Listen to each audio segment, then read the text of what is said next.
Tuma, Here. Ms. Baker. Here. Ms. Simon. We have a quorum, and I'd like the record to reflect that Mr. Miller and Mr. Jones are in attendance. Okay. Has everybody have a chance to look at the minutes from the April 3rd meeting of 2017? The chair will move. It's been moved by Ms. Simon, second by the chair. Is there any discussion in regards to the minutes? Any additions or deletions? No. Hearing none. All in favor of approval of the minutes from the April 3rd meeting, say aye. Aye. Aye. Any opposed? The minutes are hereby approved. We have two items on the agenda today, but what I'm in respect, well, I don't even, do we have anybody from Charter Steel even here? No. They should be here shortly. Okay. If with them not being here, do you want to, Mr. Carter, do you want to pick up on the economic development plan first? Sure. Okay. I was going to go the other way and let them out of the room, but they're not here, so they're not even here to. So be it. Yep.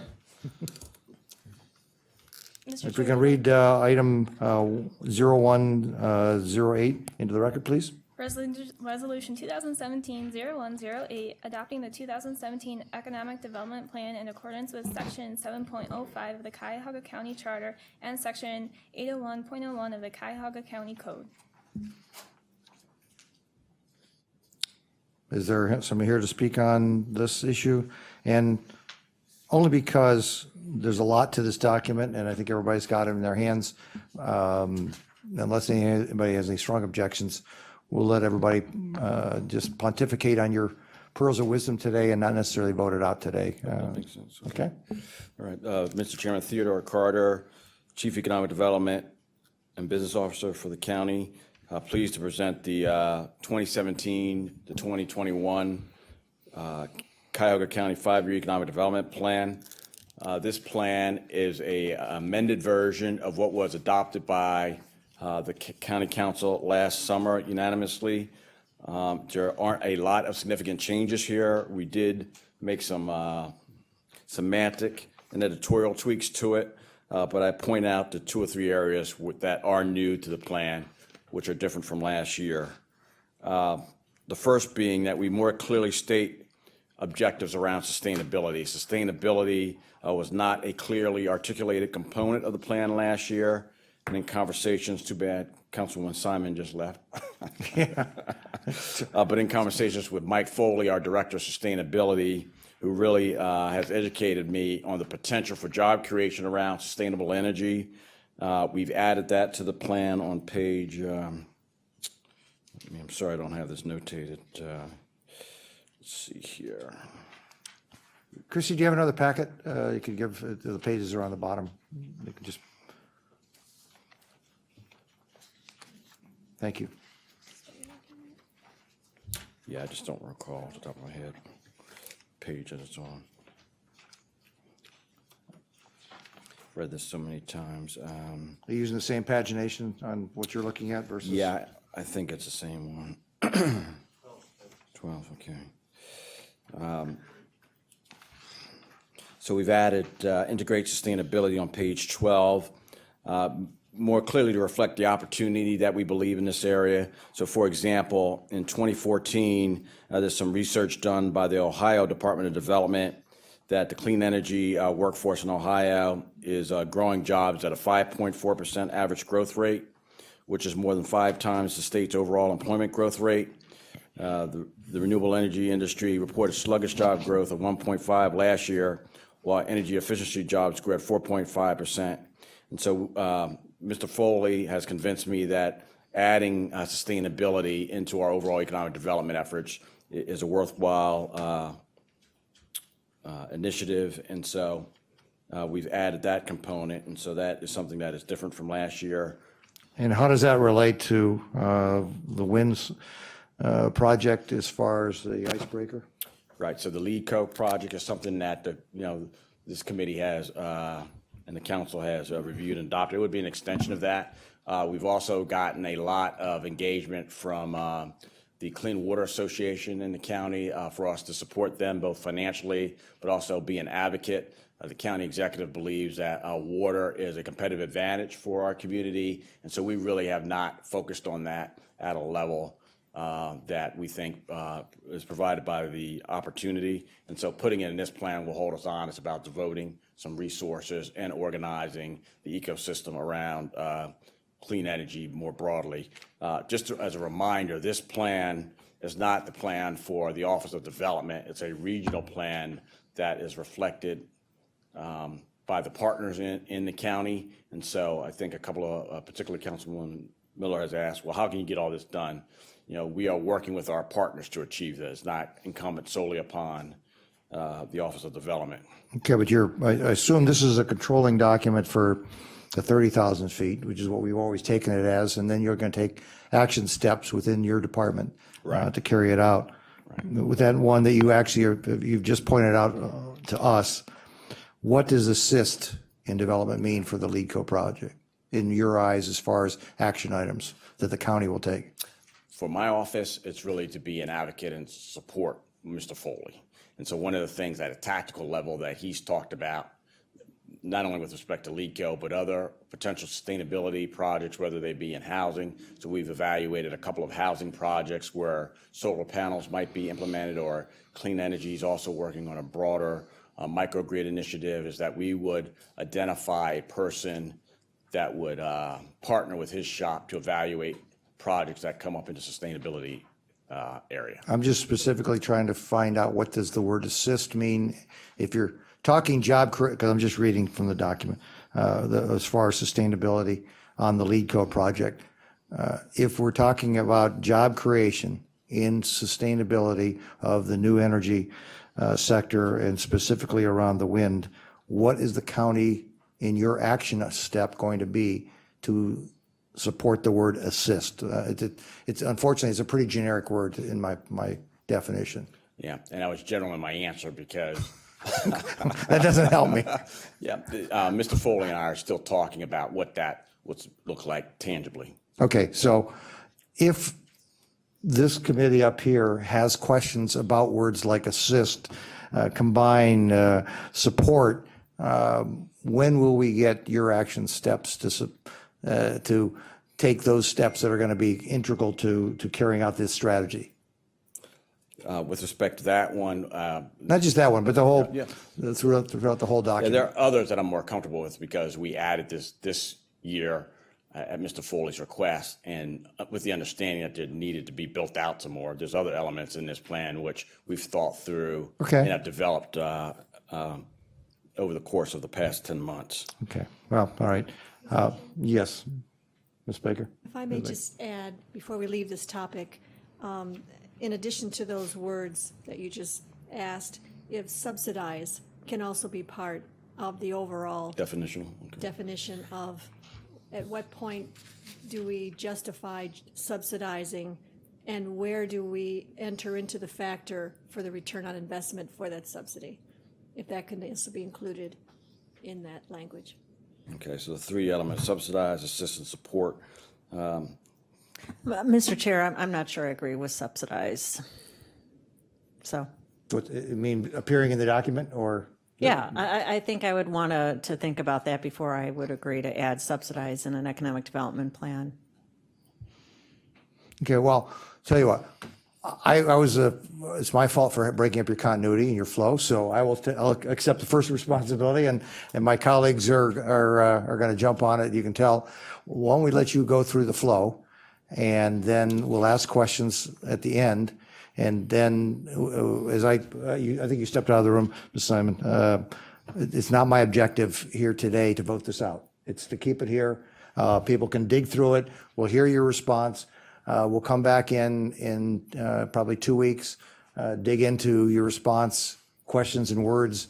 The people, I know that by operation of law, that if we don't put this thing on a fast track, that it could go into play regardless of our input. But I don't think we've done that historically in the last 6 years. So I'd encourage the administration not to put this in play, even if we were if we took longer than the allotted time by the charter. So Okay, just Mr. Chairman, just when you say put it in play, just Well, the document by operation can actually go into, if you, when you go back and look at the charter, you present it on time, we have a time to review it.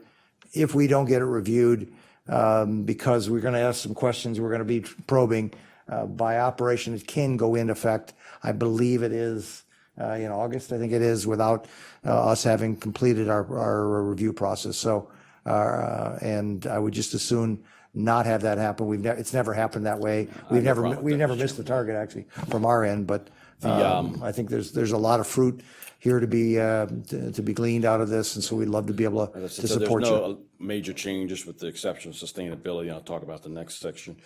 So we've got plenty on our plates to do. So by not worrying about these two new items, then we're happy to demur as your process unfolds. The second area of focus is we highlighted more prominently just the housing plan, which is on page 13.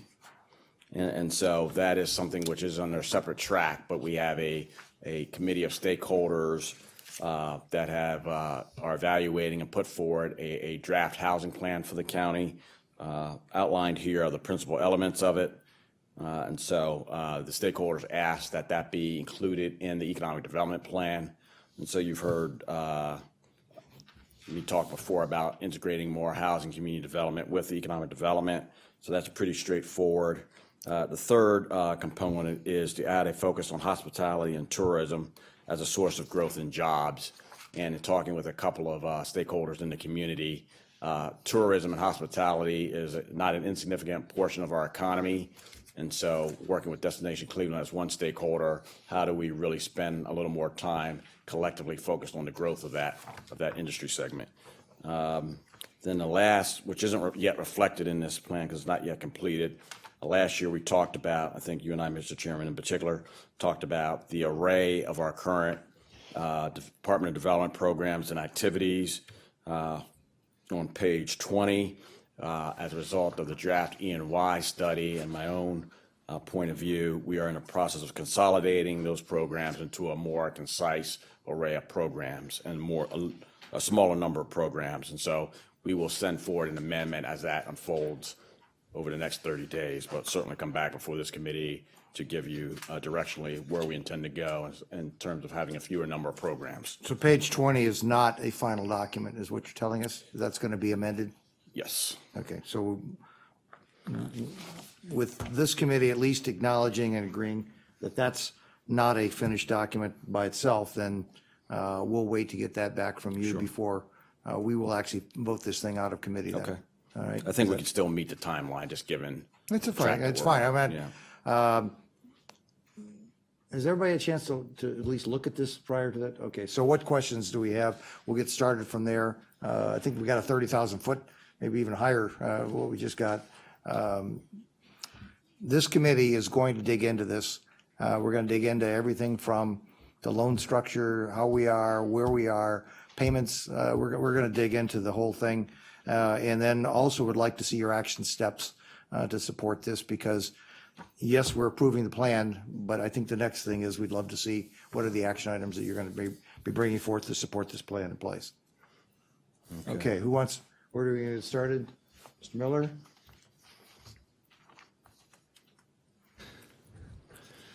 Mr. Chairman, Director, first of all, I'd like to say that I generally like the new initiatives, and I think that they will contribute to the success of the plan. And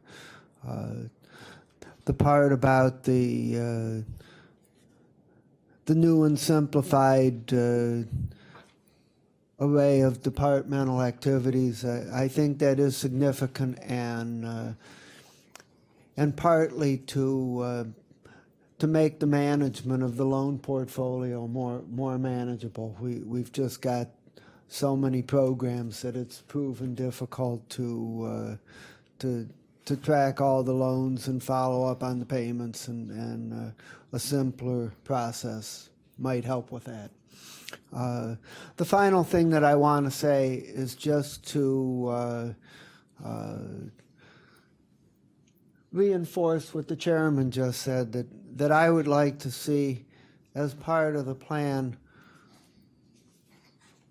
both a recap of what was accomplished in the previous year and a half, and then a specification of exactly what our goals are and what things we want to accomplish during at least the next specific year going forward, so that we have something specific to show the direction and also to measure against.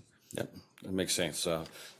We're happy to do that. I'd just also point out that under each of the primary objectives, we have a series of activities. And so when we come back, we can just show you what's been done against those activities. I think the good news is, since we were here last year, that the county is about the executive branch is about to adopt a countywide strategic plan. So a large component of that is our office. So we have built a strategic plan underneath that, and there's projects underneath that which we can report out against, both historically and prospectively. So that's something that we did not have a year ago. That's it, Mr. That's all? Ms. Baker? Ms. Baker? Good. Yes, please. Thank you. Real, kind of simply on your first page, I think it's page 2, and just kind of going through each page. We've lost a lot of population over the years in Cuyahoga County, and much of that population has been our younger workforce that have left for other opportunities, perhaps in other counties or even other states. So when we talk about partnering to create and sustain economic and population growth, is there a target for trying to grow this economy in Cuyahoga County that is for the job seeker, those that bring the skills or have the skills, or because we may grow in population, but we may be growing in a senior population. We may be seeing our younger people leaving and our older people staying. Mm-hmm. And I wondered if there was, in that line that just says we're going to grow population, if there's thought to what are we trying to do to attract those that could help pay for those that are in need here in Cuyahoga County. Is that something you want me to respond to now? Okay. Yeah. I mean, only because you say that you'd like to create and sustain economic and population growth. In your thought process of trying to grow population, are you trying to grow the part of our population that can be beneficial in keeping Cuyahoga County sustainable? I think as a general matter, we refer to arts and culture in this plan, and so that's something that's important to a millennial population. And again, why we also added the focus on hospitality, is because that's a big part of why millennials choose a location, is what is there to do? Is it a cool city and county? And so we've added that partly to address that, and part of that is having jobs that millennials care about. And so, as you know, we're the 11th, I believe, in the country in terms of millennial growth, Cleveland particularly. And so that's trending in the right direction. We need to continue to do things to support that growth. So you could even argue that some of the discussion around the Q, was designed to support that effort. Yes, and if, Ms. Carter, if there's questions that are coming from us here that you're not prepared to respond to because of specifics on your action items, if you want to say and respond, for example, to that question, I will bring that back in 2 weeks with my action steps or whenever your action steps are thoroughly documented, because I assume that you've got action steps to support all the strategy. Yep. Or will have. I mean, some of them are already reflected here in the draft we submitted last year, but we'll build that out for. Yep. Mr. Chair, I'm sorry to intervene, but I just want a clarification of the question about growing a population with people who, I didn't understand what that meant, that grow a population that's going to enhance the community versus population that is in need? Yeah, on page 2, it says that part of the vision is for stakeholders and partners to create and sustain economic and population growth and job creation.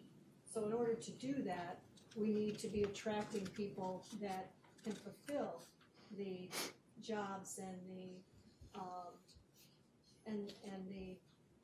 types of environment that helps support some of the services that we know everyone needs. We don't want to, we want to make sure that we grow the economy in a way that gives back to the economy. Versus people coming in, are you talking about people or businesses? Like versus people coming in who might not be able to find jobs? I'm not clear. Yes? Both, I guess. I mean, we have, at least in my limited time here, we have a lot of needs and a lot of things that we pay for. And we don't want to grow that part of the economy. That part of the economy will grow all by itself because we are an aging community. But what we want to be attracting, and it sounds like we have a handle on the arts and culture, the hospitality, different things that brings in those that want to feel like this is a city that offers a lot of amenities. I was going to add to that affordable housing is another big part of why people choose Cleveland to live, and also many of the opportunities that are here that maybe other counties don't also share. So I would Added to the plan as far as housing as a concept. Now I want to see what are the steps that we as an economic development department are going to do to achieve that housing issues that are been written into this document, because what would be, it seems to me, be illogical is for the county executive to use the remaining portion of that $50 million to actually go after housing and rebuilding and restoring, and as far as the demolition fund that can be used for renovation and for demo. I mean, I'm just giving you an example of what could be done. I'm not saying that's how you've got, how you're planning to attack these problems. Mm-hmm. When you say that housing is an area you're going to do something with, then if it's more than just platitude, then you actually have to have action steps to get there. I'm sorry, Ms. Baker, go ahead. I'm done, thank you. That's it? I think, yeah. Ms. Simon, I'm did sure you have? understand. No, I guess not. I mean, the county's whole raison d'etre is to provide for the social safety net for people in need, and if they happen to find their way here, and we're equipped, and I expect to be able to provide that assistance to them. And obviously, through the Economic Development Department, we're going to reverse the population sprawl by providing jobs, and perhaps those people. I don't think we can pick and choose who comes in, but if we provide jobs and service related and housing, that people will come. But if they come and they're not and they're needy, that the county's, I think, sitting here as our raison d'etre to provide that need. Question. I would just say, as I listen to the questions, I do want to reframe and make sure that people understand this is a framework for not only, the county's Office of Development with our partners. So there's an array of partners here that we are convening and influencing, trying to align against this framing goal. So this document was initiated by my office, and we did a lot of work, but you have the Economic Development Commission, of which Mr. Strawn is a member, that also weighed in and helped tweak. And so this is some points aspirational, but also where should the focus be for the collective group of economic development actors? Where should we align and be focused on? So we're happy to put some more meat on those bones, and particularly identify the areas of the plan that this office and county are responsible for, but it's a collective effort. And so last year, Mr. Miller appropriately said, well, how are you going to do all this? Well, it's not just the Office of Development within the county. There's a mosaic of actors. And so this has been well received. And so I think that I would just ask you to think about the document in that context, but certainly we'll put more definition around the specific actions and things, because we have in the last year moved some of these items forward through collective effort. Right, but I don't think that this document does not require the action steps to be in this document. That's coming from your office. When you talked about the Economic Development Commission, yes, that's the 30,000 foot. These are aspirational. These are concepts. Now it's going to move from this body to your desk. Yep. You have played an important role of formulating what's on these pieces of paper. I can only assume that you then have the action steps. For example, you just said, we are going to help facilitate bringing people together in this community. Your predecessor has that same language in there. For 4 years, we asked the same question. When are you going to call those bodies together to sit down in a group to actually say who's going to coordinate hospitality, for example? Who's going to coordinate creating jobs around manufacturing? Who's going to coordinate doing that? I'm not saying that you're going to be the one to do that, but if we use the words like facilitate, we use words like consolidate, we use words like that we're going to submit these ideas and concepts, then I would think it's logical we're going to see where someplace by October 1st, we will have called those parties together, whatever magical. If we're going to assist Ms. Simon in her belief on sustainability, it means that we're going to do something to go beyond just the wind turbine project to the icebreaker and actually play a role in making sure that those jobs are going to be followed on jobs here. And so if we're going to use words like we're going to assist, I'd love to see what steps you have in mind to carry out this 30,000 foot and move it down into the action steps. Mr. Toomey, you have? Yeah, briefly. Thank you, Mr. Chairman. Mr. Carter, just real brief, along those same lines, moving this from aspirational to a working model or a practical model. Has there been any coordination with your department and the local municipality leadership as far as everybody being on the same page as to what the aspirational goals of the county are? Any discussions with any mayors or economic development directors or anything, or housing in municipalities with respect to this plan, or do you intend to do so in the future? We've had yes and no. So we have frequent meetings with our economic development leaders. And so we just had one last week on a component of our small business effort around our expansion of our municipal programs. We had 2 meetings. And so we have now started to establish quarterly meetings with the ED and community development leaders across Cuyahoga County. Okay. Yes. And I would like to see more of that coordination moving forward so that everybody is on the same page, because I mean, we are one county, and I think we can work better in coordination with respect to municipal government, because I think sometimes there's a disconnect between municipalities and what we're trying to do at the county level, and it's just for a variety of reasons, not necessarily anybody's fault, but just practical way. Sometimes they're focused on their communities, and we're focused on the big picture. Right. And I think it would be better if we all work together, especially when you have an economic development plan such as this in place.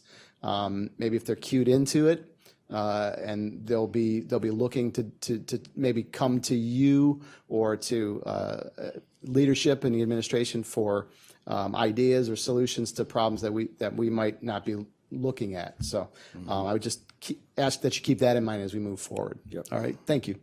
And again, to Mr. Tuba's point, it seems to me where it moves from the aspirational, which says we're going to consolidate economic development directors, it means then going to the next, or whatever the language is. I don't to support his belief or what he just said, is that on October 31st, we're going to have a meeting of everybody in his area around Parma. And we're going to have a meeting on December 1st, and you're going to actually set these things down so that we can all see. If you're going to go into, for example, into my district and say to you, I'd like to talk to the economic development directors about that, tell me when the meeting is, lock it down, and we'll carry out this document to make sure that when Mr. Lockett's out there looking for potential people to bring to this community, he knows what you're doing. We know what you're doing. My economic development directors in Solon and Independence and Brecksville all know, and Ms. Simons in Euclid and South Euclid, they would all know exactly when you're going to meet with them and set these down, as opposed to being concepts. For the biggest disappointment for me for these first few years of doing this is this doesn't ever feel like a live document. It looks like this aspirational thing that sits out there, and it goes on the shelf like a lot of strategic plans. And I'm not picking on ours. It happens in major corporations too. Their strategic plan gets they spend weeks and weeks to put it together, it sits on the shelf, and then they say, well, we'll review that again next year when it's time for our strategic planning process. And I see the gentleman out there from Charter Steel smiling because he knows sometimes these things have a way of getting a great shelf No life. question, Mr. Chair. I think what you're fine, though, in this plan, when we come back in a month, whatever the timeline is, we'll do a simple matrix so you can see what was adopted last year and what's been done. So a fair amount has been done. And so that's a fair question. Great. And Okay, so, well- and again, I think the beauty of what you'll see also is our component of the countywide strategic plan. And since that hasn't been officially unveiled, then, just kind of cascading event project to office to this document. And you've raised hospitality as being an area of focus that we're going to be looking to. An additional area, just as, particularly in conversation with Mr. Gilbert around Which Mr. Gilbert, sorry. David Gilbert, Okay. Destination Cleveland. Just talking about that segment of our economy and what that means for our neighborhoods. The people in our neighborhoods and the jobs that they, how they connect to that particular industry, I think is important. And we just have not focused enough on it proactively. And so he's begun to share some information. We said, hey, gee, this is something where his office and my office can sit and develop a more intentional strategy around elevating the importance of that industry to our overall economic health. You'll get zero disagreement from me on that.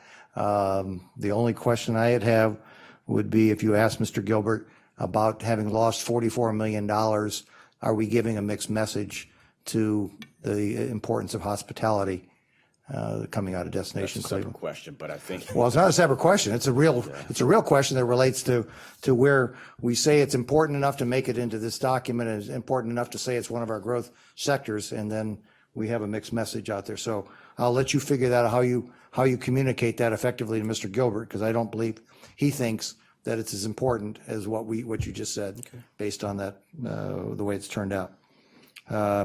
Okay, so let's recap what we have right here. We have that you're going to produce for Mr. Miller the last 1.5 years since you've been on board, how it relates to last year's 5-year plan, the previous year's 5-year plan. Even though you were an interim, you came in the middle of those goals. I assume that those became your goals also as it goes forward.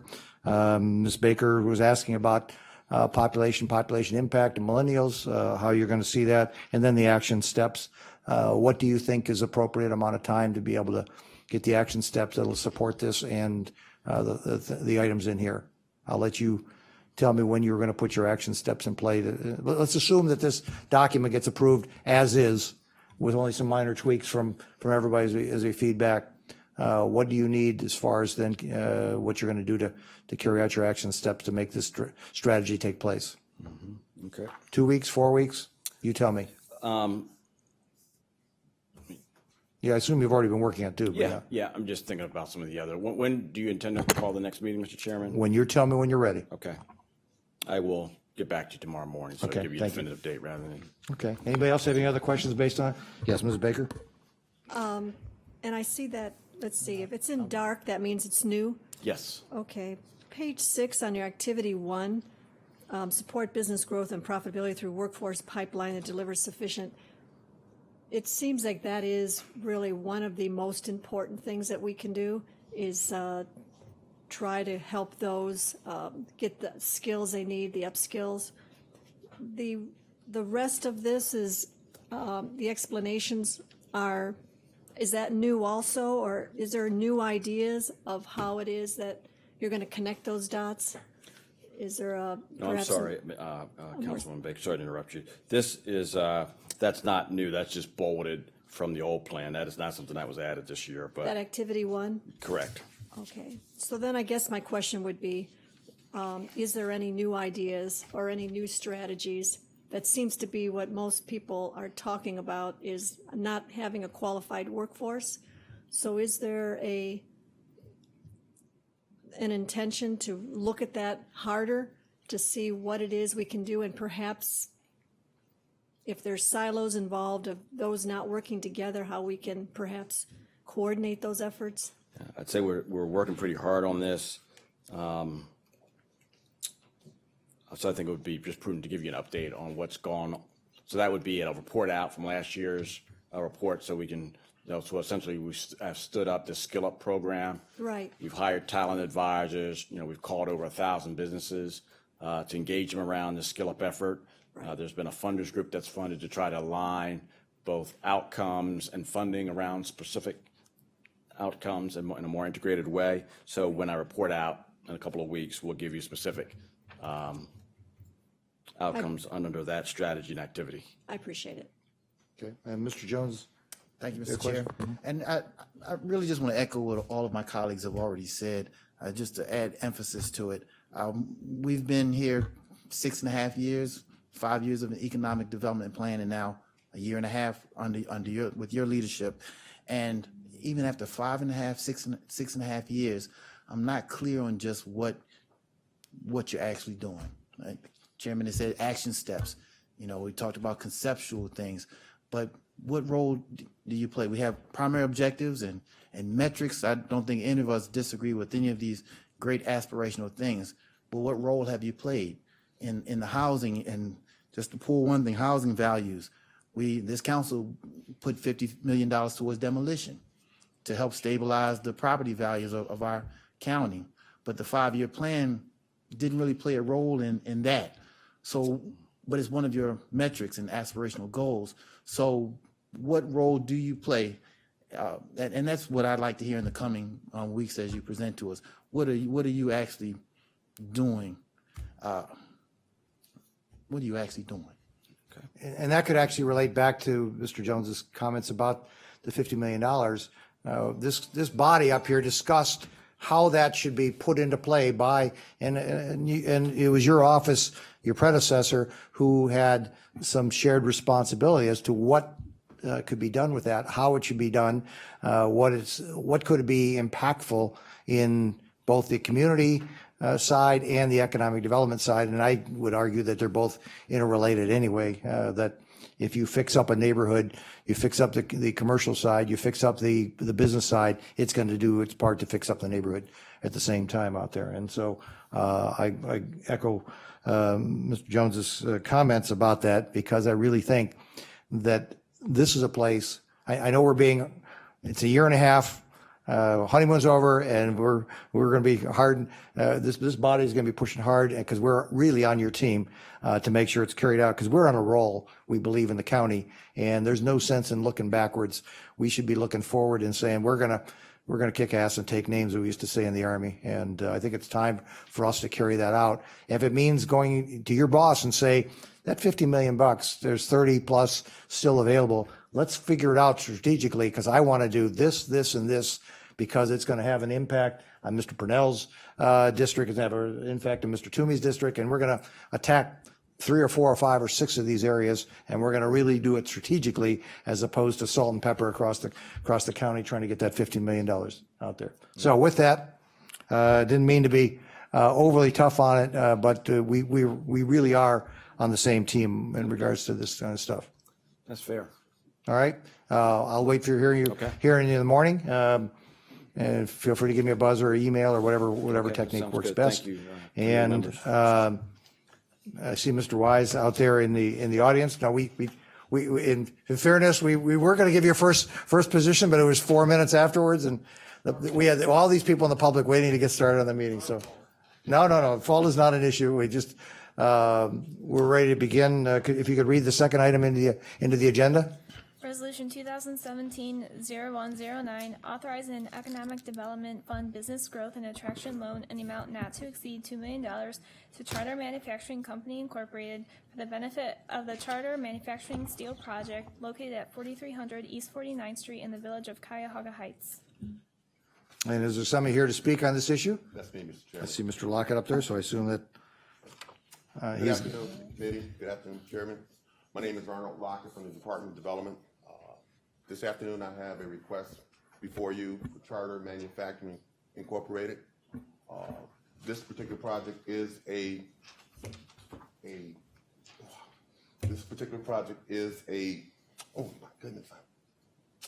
retention project. It's a retention project because Charter Steel was currently looking at moving out of Cuyahoga County into Wisconsin, where they have another facility. So for us, it's a huge win-win for us because there's 385 jobs that will be retained and 25 jobs will be created. What you're going to hear today is a brief overview of Charter Steel, and I'll bring up my guest today, and then I will go into the details of the project. But this is a $150 million project. One of the interesting things about this project, it brings all of our partners pretty much together. We have the port in this transaction. We have the state in this transaction.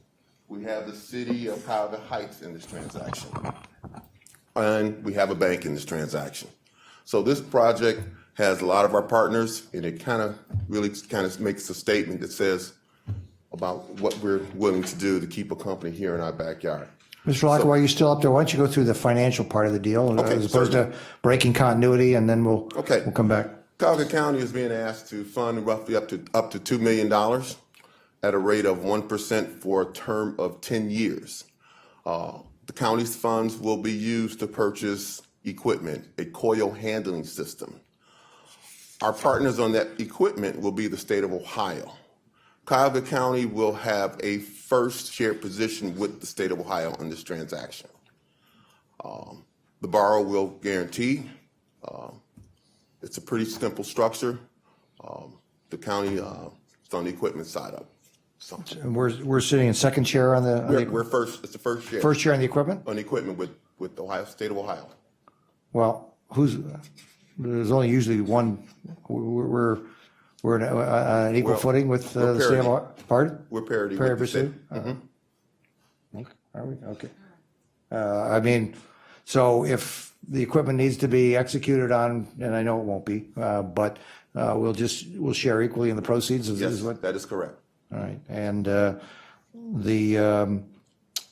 there's no forgivable No forgivable on component to this this. loan. It's straight amortized over 10 years. Okay, and it will be fully paid off at the end of 10? That is correct. Okay, and there's no balloon or anything like that? No balloon, straightforward amortization. All right. Any other questions in regards to loan ball? We have Mr. Locke up there. You have Ms. Simon? I have to leave in 5 minutes, so I'm hoping someone can answer this, at least if I have to leave, that, I don't know if you addressed CCCIC's request for documentation, summary of cash flow. We and have a summary of cash flow. Do you have the Charter Steel's financial projections? Yes, we do. And types, the lean analysis, which I think we're talking about. So you got everything Yes, I do. okay. Are you satisfied with what you I'm received? very satisfied. Okay.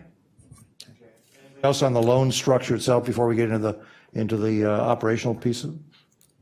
Okay. Very good. I think what I'd like to do now is to bring up, introduce Michael Corona. He's the plant manager for Charter Steel, and he'll walk through a brief presentation of a PowerPoint. And we have Michael Weiss, the counsel for Charter Steel. So, okay.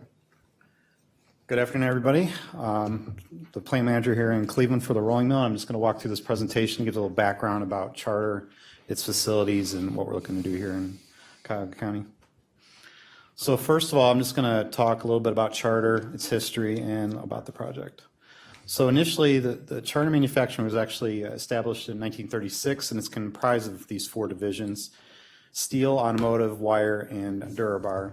The steel division is the biggest by far, with 3 locations, one in Wisconsin and 2 separate in Ohio, one here in Cuyahoga Heights and then one in Fostoria, which is northwest Ohio.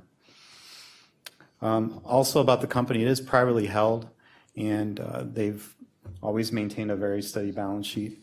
And there's, I think, about 2,000 employees and has over $1 billion in sales. Sorry. We're the North American largest producer of carbon and alloy steel wire, mostly into the fastener industry, which I'll talk about in a minute. We do operate 2 integrated steelmaking facilities. The one in Cleveland, which can produce about 700,000, 750,000 tons a year, and the one in Wisconsin can do just a little bit less than that. We service over 200 different customers across the entire globe, and most of it's mostly North America. Very little actually leaves outside North America. We also foster a culture of continuous improvement, and we've reinvested more than $500 million since 2005. So this talks a little bit about our parts that we produce, mostly fasteners in automotive industry or agriculture or heavy industries like bulldozers, John Deere, Cat, those type of applications. While we're on that slide, I only Yes. see a small number of fasteners. I see 3 fasteners and all Well, those. some of these other ones are actually fasteners, but Okay. they're just in various stages of progressions. Okay. I can get into more detail about how fasteners. No, that's made, okay. but- I saw gear hubs and I saw Yeah. what looked like pistons and Yeah. a bunch of other stuff. Actually, the one next to the Jeep, that's actually a fastener, but it's Right. not fully done. The threads haven't been rolled on it, so that's what that looks like before. A lot of them actually. There's a lot of fastener manufacturers here in Northeast Ohio as well. So Yeah, one of the fastener associations headquartered here too. I yes, it is. Yeah. So. Any of that steel on South Waterloo? I was trying to find whether there's any, we do a lot of stainless, so I don't think, this is not stainless. We don't do any stainless. Yeah. No. Fostoria? No, we used to do stainless, but we exited the business about 5 years ago. So another big product actually, and that's all produced, I shouldn't say all, about 90% of it's produced here in Cleveland, is automotive suspension springs. So we roll all the steel for that. That gets shipped to various customers within the United States. That gets produced in the suspension springs that is produced for a lot of domestic and imported car manufacturers. This is just a quick picture of what the Sackville campus looks like. Their campus is a little bit bigger because they have melt, roll, and process all in one facility. Cleveland only has melting and rolling. The melt facility was actually added in 2006. So Charter bought the facility in 2002 and added in the melt shop quickly thereafter. This is a shot of Fostoria, which is Northwest Ohio, and they do all the coil processing. So we ship a lot of steel from here to that facility to be processed and then shipped to the final customer. But our funds are all going to go into the village of Cuyahoga Heights. That is correct. They're not going Everything there. is going here. All the machinery and equipment's going to be here and during the entire length of the 10 years? Yes. Okay. Yes. So just a little bit of history. I did talk about this quickly. Charter purchased the facility in 2002, restarted the facility very quickly thereafter. And after they restarted, they quickly realized they needed to add a melt facility. So they did that with a $130 million investment made back in 2005, 2006 timeframe. So they've added a significant amount of jobs. As Arnold mentioned, we're at 375 employees. We did get named, I think 2 years ago, top workplace by Plain Dealer. So now I'm going to talk quickly about the project. So what we're looking to do is actually add a different product. So you talked a little bit earlier about strategic plans. Yeah. So, we had this plan to keep adding additional production through our facility, but we were limited by the amount of capacity within the marketplace to consume our products. This creates a new outlet for our products. So everything we do today is in coil. This will offer up the new cut length bars, and that's what you can see in the picture down at the bottom of the. It's going to be hardened material too, or not? Was it all soft? There'll be a lot of different applications we serve into, and actually we're still kind of underway doing the market study to understand what will all the final applications of that product be into, but chances are yes. Our steel today actually does wind up in a lot of hardened applications. A lot of boron steels we produce today, that's what the boron actually does. It actually hardens it through a heat treating operation. So this will include some hardened steels as well. So you took this from strategic plan, now you're moving it down to the incremental steps, and now you're taking it to the operational step. To the execution phase. That is correct. So why invest right now? So U.S. steel industry is in crisis. There's a lot of people going out of business. It's creating some opportunities for us.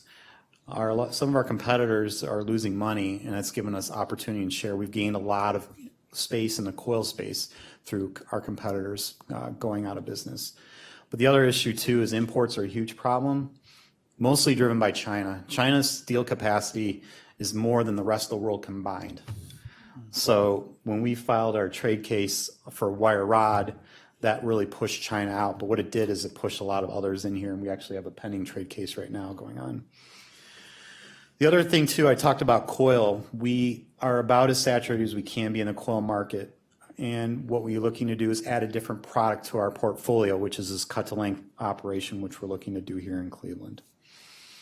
And the other thing as well is some of our competitors, as a result of these foreign trade coming into the U.S., has pushed up into our market, which has forced us to take action to look to do other markets as well.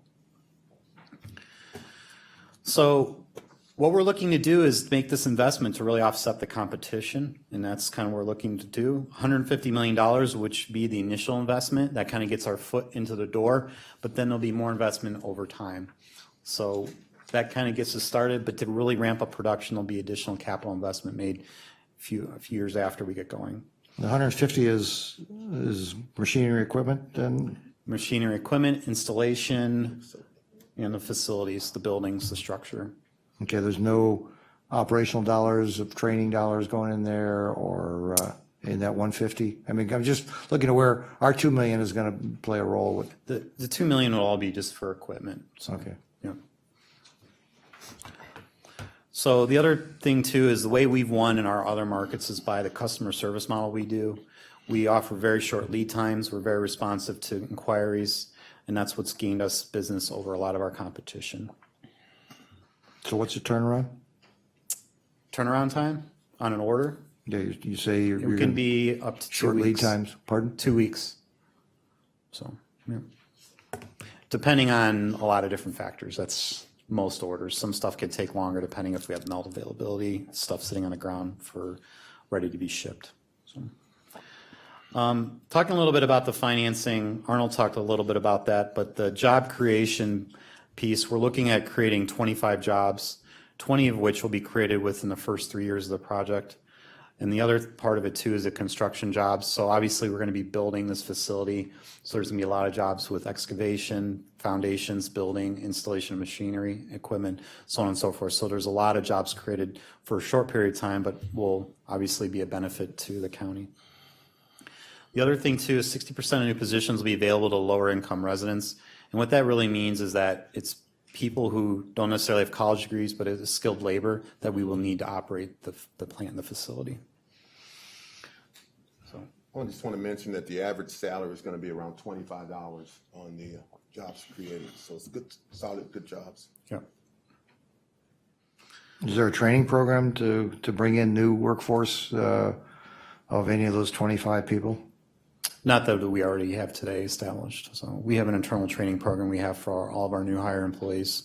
They would just be coming in part of that training program. One of the things we try to do in the county is to encourage people from all parts of the county to feel as though they can participate in new jobs and new job creation. And I know that Mr. Jones has been a big proponent of getting people from all aspects. Cuyahoga Heights is very close, not too far from your district as it is. And This is my district. It is your district. Yeah, okay. The council. I didn't know if it went back and forth. I know it was once mine, and I think you picked up the last run. I did, last redistricting. Okay.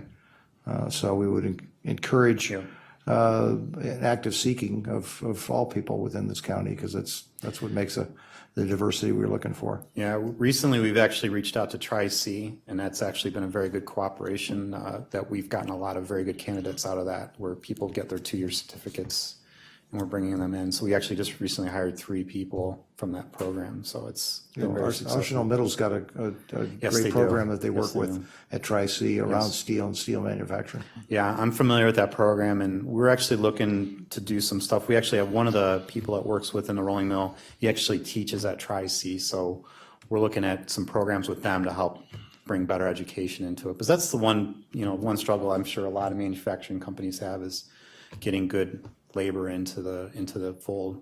So. All right, I'll keep moving on here. So just talking about the timing of the project. So we received approval in the end of January. We begun kickoff with construction with the engineering firm, and we're looking to start production here in Cleveland of the new outlet by the end of next year, so Q4 2018. When are you going to be going out for the equipment? The equipment, we're already going out for it. Okay. Well, and when do you need our monies to be able to support the purchase of equipment? We'll need it pretty soon. So, All right. yeah. So this is just walking through the loan documents. Arnold talked a little bit about that, how all the different stakeholders are part of this. And I know the mayor will shoot me for asking this one, but are they on board any place? Well, Cuyahoga Heights? Cuyahoga Heights was instrumental in passing a legislation for enterprise zone. They have limited funding, and they really couldn't step up as much as we would have liked them to, but their contribution is through the legislation of passing the enterprise zone. Okay. And you got some state money in the 166? Yes, we do. That's for roads someplace, I assume? Or some kind of infrastructure? No, for the equipment. For the equipment. equipment. State 166 is on the equipment. Okay. Sorry to keep breaking your continuity, Mike. You're fine. We'll keep moving on. So this is just some more documents just talking about where all the funds are going to be distributed and where the sources for all those funds are coming from. And just walking through more of the financial part of it, so. All right, so this is just a little bit of a layout. So this is a Google Earth view of our facility. Everything in green represents where the new buildings will be built. So it's actually 4 buildings. The one on the left is actually 2 buildings side by side, although it's one rectangle. And then on the right, there's 2 new buildings there. So the existing rolling mill we have to keep intact and running. So that's kind of the tricky part about this whole project, is to keep the facility producing steel while we're building this new facility. So a lot is being taken into consideration to be able to do that. So we actually have it limited down to 2 small outages that we're going to do to do all this installation. So. And that is basically it. So. Questions from anyone? Yes, Ms. Baker. Ms. Baker? Thank you, and thank you for investing with us. But a couple of questions I do have for you. The loan repayment of 10 years is pretty aggressive. Most loans are longer than that. 120 months for 10 years, about 1.2 million a month. All that is good? It's good for the county. I mean, on equipment loans, we generally don't want to be out more than in 10 years on For the equipment? And that's pretty much a standard. Bank standard is about 7 years. We've actually stretched it to 10. Okay. I guess I'm used to some of the private sector, 10 years with, refinancing for an additional 10 with a 20-year. You'll find that mostly on the commercial real estate, on Right. on the real estate side of it. Well, this has real estate in it, right? But our finances is on the Well, we're our only 2 focusing on million, the right. equipment side. Okay. And I heard you say earlier there is no balloon payment. No balloon payment, no forgivable, straight amortized. What else did I have? We got the first to collect taken care of. The chart that I have in front of me shows an owner's equity of 76 million. That's from the whole, when you look at the global project. Right. That's what their equity is. So the global project is 150 million, Yes. so you're about half. Yeah, if you drill down to just the equipment piece on the coil, it's roughly about $6 million. And so the equity would be somewhere around $900,000. Okay, If you just drill it down to Right. just the equipment. right. I haven't looked that far down. Okay. All right, that's it. Questions for Mr. Miller?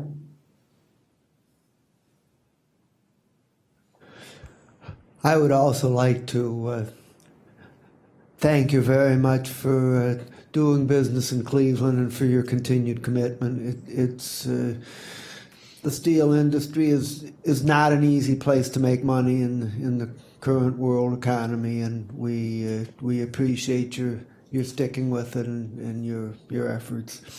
On the sources of funds page on page 18, it refers to these QLICI loans. Can you tell me what that is? What those are, this is the new market tax credit structure, and that's what they call the colloquially in the new market tax credit language. So we're not in the new market tax credit leverage model. We're on the outside of that model. So that really pertains to directly to the new market tax credit structure. So this project is using new market tax credits as a funding source? Yes, that is correct. Okay. Cuyahoga Heights is in a target area, low moderate income area, and it meets new market tax credit qualifications, and so they've taken advantage of that. And 1, 2, 3, 4, 5, 6, 7. And why are there 8 different loans? On a project this size, it's not unusual to have a capital stack that has about 4 or 5 different funders. Like I mentioned earlier, the port is involved, the state. What happens is at the end of the day, the company obtains a blended rate on their financing and gets a more attractive structure at the end of the day. Okay, so you have different lenders, 8 different lenders on these new market tax credit loans, is that right? Roughly about, I would say, the bank, which is buying the credits, the investors, you have a lot of levels on the new market tax credit side. Could be very complicated at times. I'm sure it is. On the at the bottom of the sheet, it says equity contribution $78,412,670. Can you tell me what that consists of? That's what the company has to bring to the table to close the deal. The equity, is that what you're speaking of? Yeah. So is that in the form of cash, or is it equivalents, That's something I would have to dig deep to see if it's going to be cash. I think it might be equivalents in amount of cash and some equity from various facilities. That's something I can certainly get back with you on. Okay.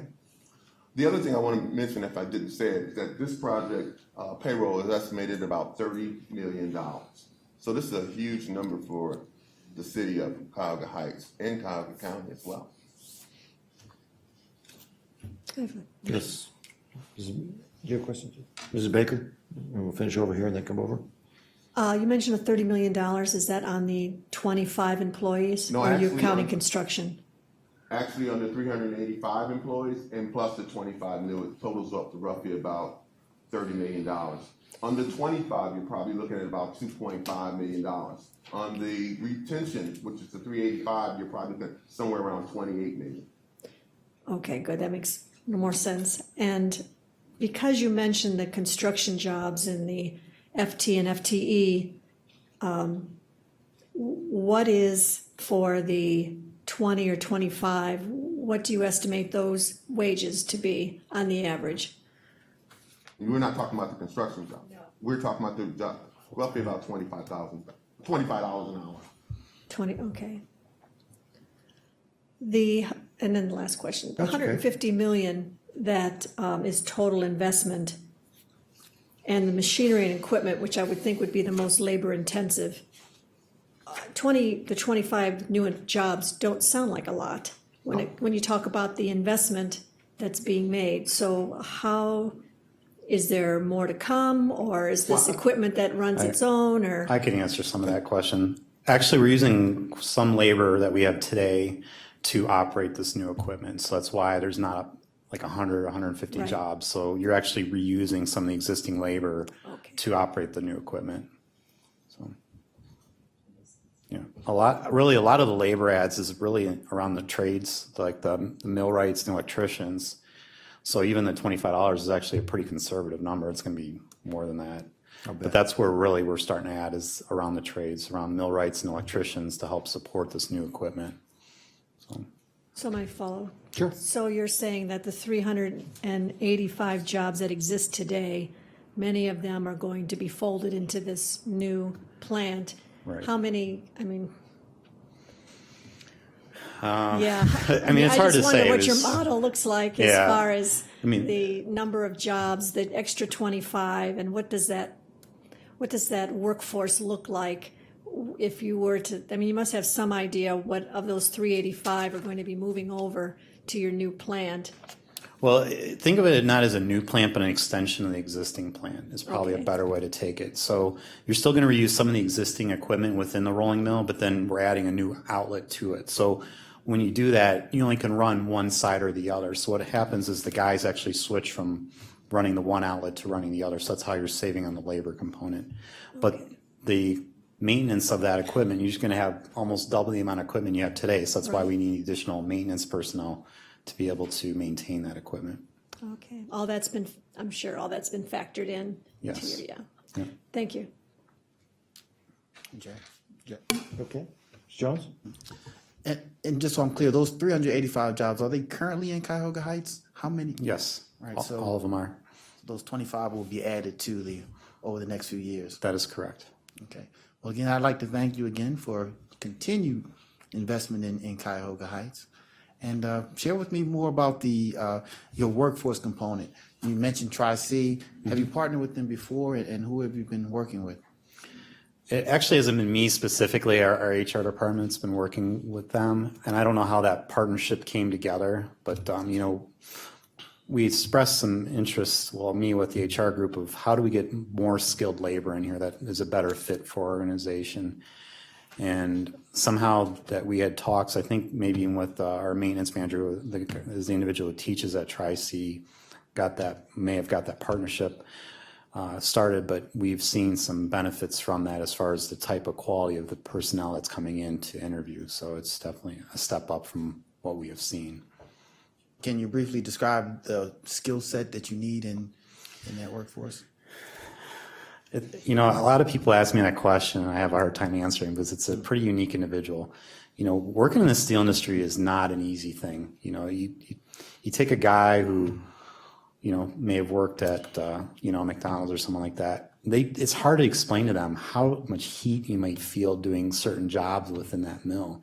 And honestly, some people are cut out and they can handle it and they work through that, and some don't. Some just can't survive that type of environment because it can be very laborious. You can face some very extreme temperatures. I mean, in the middle of winter, you could be standing next to a door where it's 0 degrees outside. Next thing you know, you got a coil that's 500 degrees coming by you. So you have a lot of extremes you have to deal with. But some people they thrive on it and do really, really well in that type of environment. Others don't. But the other thing I find very important is somebody who's got that ability to have that mind of how do I take that apart and put it back together, because it's a lot of what you do. You talk about a lot of the equipment, when you maintain it, they got to take it apart, put it all back together the exact same way. So that becomes very important to kind of have that mindset of how do you do that.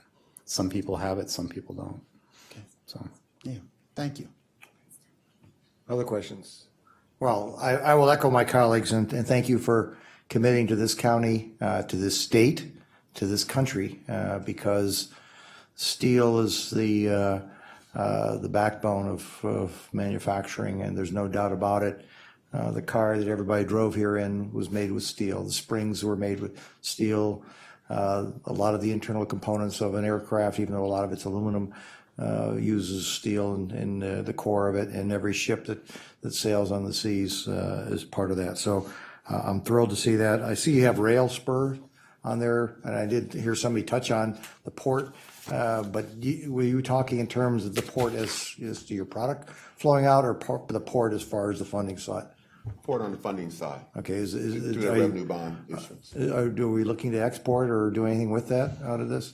probably not. Do you have any parts that are going to go into wind turbines potentially? Because as Mr. Wise knows, that I'm going to push like hell to make those wind turbines here in If there's Cleveland. fasteners and wind turbines, they There could are come from fasteners and wind turbines, a lot of them. I can only, I know you were answering Mrs. Baker's comments about the fund was a 10-year cycle with ours, but the Port Authority, I would assume that's got to be longer. They probably got a long-term fixed rate financing where they offered on the facility maybe like a 20-year. Yeah, okay, term I on just it. want to get back to Mrs. Baker, that there's got to be some long-term cycle. That's where the blended rate comes from. And I assume the port is giving you a fixed rate financing for the real estate and the building side of the aisle. Well, it's a deal though where Charter's gonna buy the bonds itself. They're going to buy their own bond? Oh, okay. All right, so the port is not, There's no capital from the port. I mean, they're not using an outside funding source. Charter's just gonna supply the funding for the port bonds. but the port is going to issue the bonds? Port's gonna- Yeah, they're going to issue the bonds on paper. It looks like they're doing it, and you're going to buy those bonds from them. Yeah, yeah. So we're gonna pay our self-interest. Right. Well, some of us are advocating we do that here in the county too, because we have monies that can be working out there. So they're going to be the primary banker, I assume, in this project in the port, at least through the issuance. Who's the lead bank that we're Chase. part? Chase is the lead bank. Okay, so we're partnering with Chase. Is that what The you? county? Yes. You said that there With the state. oh, the state? Okay, I'm sorry, you're right, you did say that, I apologize for that.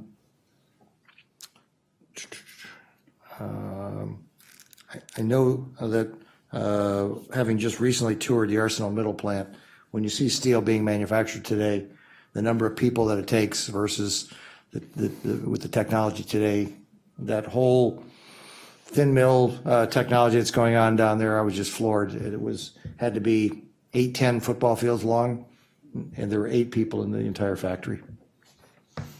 So the world has changed, and congratulations for you having to take that risk. I know that we as a body are not supposed to ask for any favors from any loans or anything of that nature. But the only request I would like, and it's not a favor because we're going to be watching out our investment, is there a way we can get, this body could get a tour so they could actually see what steel manufacturing Yeah, looks like. 'Cause definitely I think no it'd be- problem with that. It would be a phenomenal way for them to see our investment at work, and we're just going out to look at the investment. If we happen to see how steel is being produced, that'd be a good thing too. But Pick a nice hot day. absolutely, I think that it's incumbent, so Sparks coming out the bucket. that's okay. It's all part of it. I'd recommend the fall or the spring. Mr. Carter and we took a tour of the Arsenal Middle plant, and it was pretty darn spectacular. Any other questions in regards? It'd be great to have my colleagues out in District 8. Yeah, we would love to. Formerly District Yes, 6. yes. Okay. Actually, I did have one question. At the Arnold, on the loan repayment, when do you anticipate the loan going out, and when do the payments begin? Financially, we certainly still need to move through the county system. We still need to move through the county system, and my anticipation is that probably somewhere towards the end of July, we will be wrapping up docs and waiting for a purchase order or invoice to reimburse them for the purchase of the equipment. Okay. And payment by invoice, repayment by, We reimburse. you reimburse, okay. And we're going to be processing the loan ourselves internally? Yes, that is correct. Okay, we're not going to send it out to a third party to be. No, this loan, our legal department will draft the docs. Okay, Our fiscal department will make the distribution on it. okay, very good.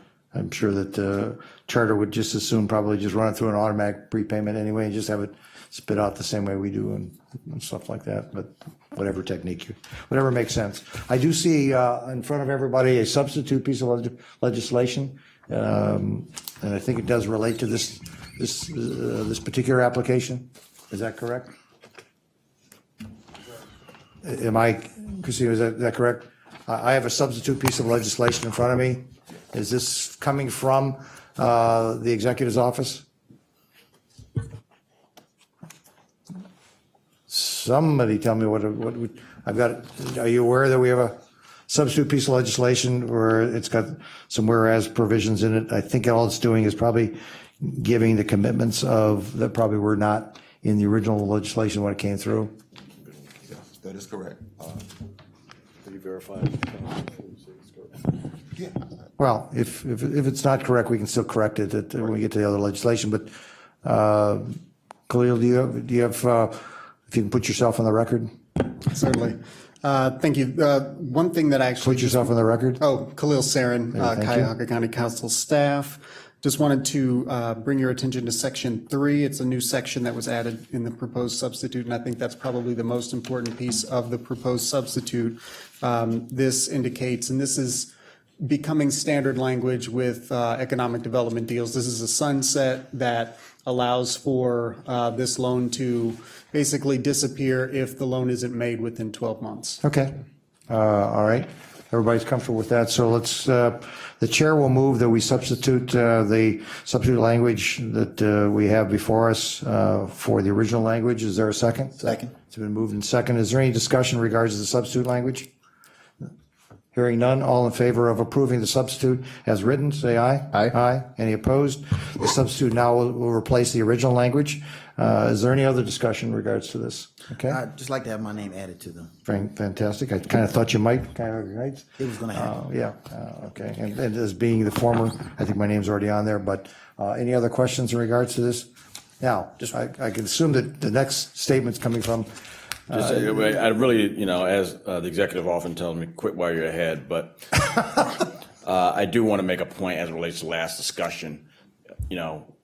what we do relate to the plan.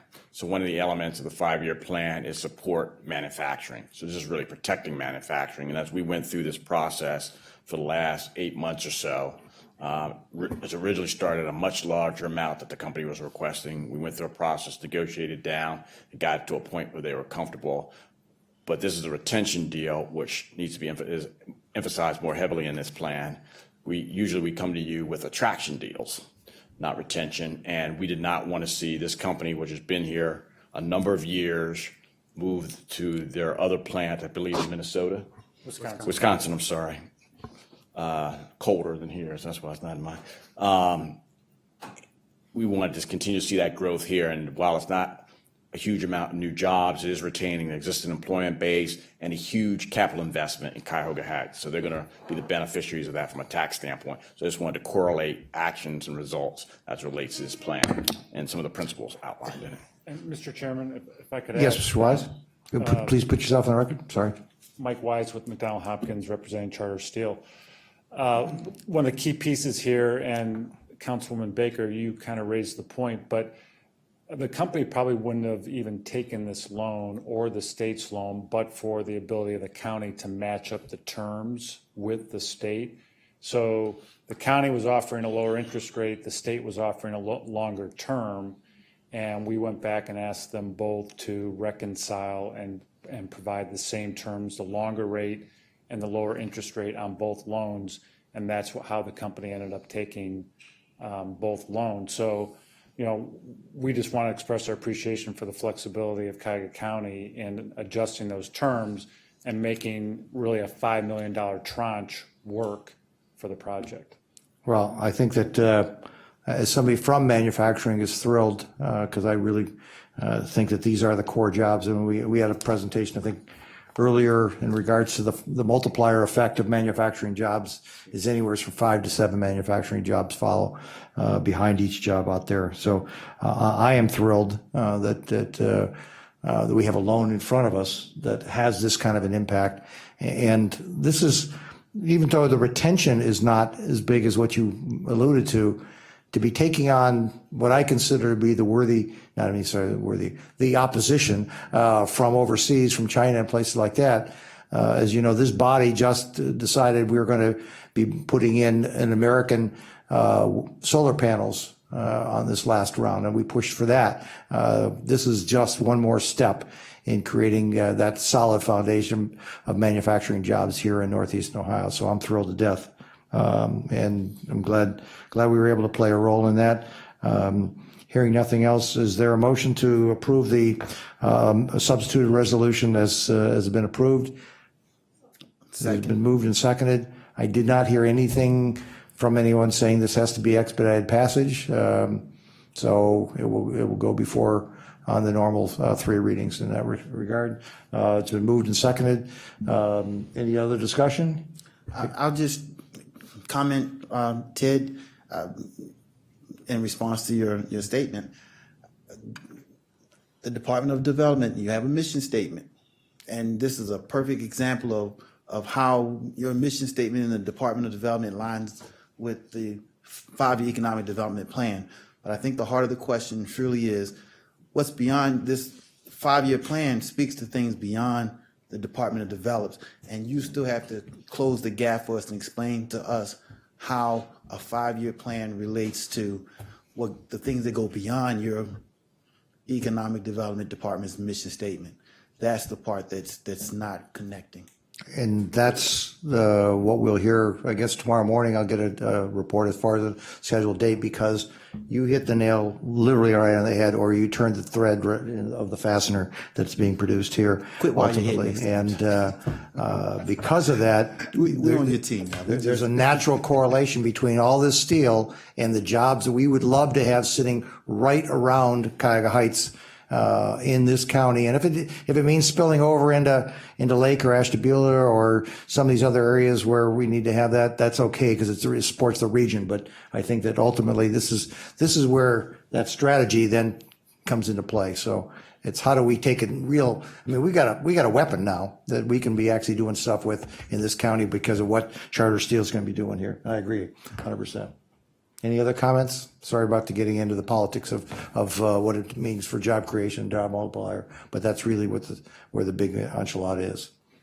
Hearing none, all in favor of approval, say aye. Aye. Aye. Any opposed? Thank you very much, Mike and Mike. We have the Mike and Mike show. Yeah. Thanks, guys. Is there anyone signed in for public comment? Yes, Mr. Chair, Mr. Christopher Michael Winowitz. Okay, I think the individual's left, so he's no longer here.